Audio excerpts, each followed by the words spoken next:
Hi friends, welcome back to Chakra media. ഇന്ന് കുറച്ച് കൂർക്ക എടുത്തിരിക്കുകയാണ്. നമുക്ക് കുറച്ച് തീയൽ വെക്കണം, മെഴുക്ക് പുരട്ടി വെക്കണം. ആദ്യം മെഴുക്ക് പുരട്ടിക്കായിട്ട് ഞാൻ നീളത്തിൽ അരിഞ്ഞു വെച്ചിട്ടുണ്ട്. സബോള, പച്ചമുളക്, വെളുത്തുള്ളി, കൂർക്ക, കറിവേപ്പില. ഇനി കുറച്ച് തേങ്ങ നമുക്ക് ചിരകി എടുത്തിട്ടുണ്ട്, അത് വറുത്തെടുക്കാം.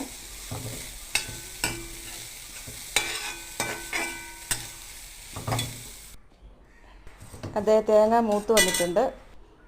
തേങ്ങ മൂത്ത് വരുമ്പോൾ നമുക്ക് കുറച്ച് മുളക് പൊടി, മല്ലിപ്പൊടി ഇട്ട് കുറച്ചുകൂടി ഇടുകയാണ്. ഇനി കുറച്ച് മഞ്ഞൾപ്പൊടി.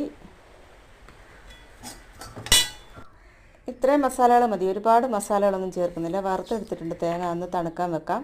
ഇനി നമുക്ക് കുറച്ച് എണ്ണ ഒഴിച്ച് അതിൽ കടുക് ഇട്ട് പൊട്ടുമ്പോൾ ഈ അരിഞ്ഞു വെച്ചിരിക്കുന്ന കൂർക്കയും സബോളയും പച്ചമുളകും വെളുത്തുള്ളി കറിവേപ്പില ഇതെല്ലാം കൂടി ഇട്ട് നമുക്ക് വഴറ്റി വേവിച്ചെടുക്കാം എണ്ണയിലിട്ട്. ഇതിപ്പോൾ തണുത്ത് വന്നിട്ടുണ്ട് തേങ്ങ വറുത്തത്. നമുക്കൊന്ന് അരച്ചുകൊണ്ട് വരാം മിക്സിയിൽ.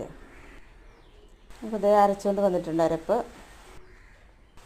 കുറച്ചൊരല്പം പുളി വെള്ളത്തിട്ടുണ്ട്, അതൊന്ന് പിഴിഞ്ഞ് അതുകൂടി നമുക്കിതിൽ ഒഴിക്കാം. ഇതേ കൂർക്ക വെന്ത് വന്നിട്ടുണ്ട്. ഇനി നമുക്കതിലേക്ക് അരച്ച് വെച്ചിരിക്കുന്ന അരപ്പ് ഒഴിക്കാം. പുളിവെള്ളം കൂടി ഒഴിക്കാം. അങ്ങനെ കറി ഇവിടെ റെഡി ആയിട്ടുണ്ട്.